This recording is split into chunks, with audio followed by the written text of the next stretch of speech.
নমস্কার বন্ধুরা, তোমরা সবাই কেমন আছো? আশা করি সবাই ভালো আছো। আমিও আগের থেকে অনেকটাই ভালো আছি।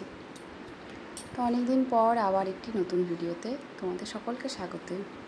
তো আজকে তোমরা প্রথমেই দেখতে পাচ্ছ একাটি ঢেঁকি শাক, একটা বেগুন আর একটা ঝিঙে দিয়ে মাত্র সবজি।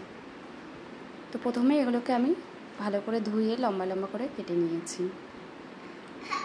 এটি একটি নিরামিষ রান্না, আর ঘরে সব সময় থাকে এরকম সবজি দিয়েই রান্না, মানে আমাদের রোজগার যা সবজি থাকে তাতে একটু স্বাদ বদল আর কি। প্রথমে আমি ঝিঙা আর বেগুনটাকে লবণ হলুদ দিয়ে হালকা করে ভেজে তুলব। এরকমভাবে রান্না করতে আমি কিন্তু কখনো আমার মাকে দেখিনি। আমি আসলে রান্নার প্রতি আগ্রহ থেকেই, মানে কার বাড়িতে কীরকম রান্না হয়, কেউ কখনো একটু তরকারি দিল খেতে, সেটা কীভাবে রান্না হলো, সেই আগ্রহ থেকে এক পাশের বাড়ি দিদির কাছ থেকে শুনেছি যে এরকমভাবে রান্না করা যায়। তো নিরামিষের দিনগুলোতে একটু চেঞ্জ দরকার, যেমন আজকে হচ্ছে রথযাত্রা, নিরামিষ খেতে হলে কি খাবে।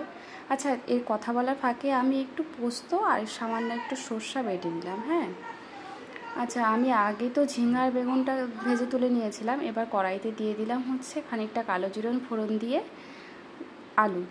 তো কালো জিরো ফোড়নের জায়গায় কেউ যদি মনে করো যে আমিষ খাবে, তাহলে তোমরা কালো জিরার জায়গায় পেঁয়াজ ইউজ করতে পারো। তো শাকটা এখানে ভাজা ভাজা হয়ে গেছে। এরপরে আমি আমার ওই ভেজে রাখা ঝিঙে আর হচ্ছে বেগুনটাকে এর মধ্যে দিয়ে দিচ্ছি।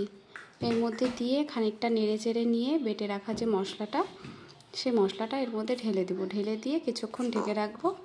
ব্যাস রেডি আমার এরকম শাকের তরকারি। দেখো কত সুন্দর তরকারি হয়েছে। ভিডিওটা ভালো লাগলে লাইক, শেয়ার, কমেন্ট করো। Thank you.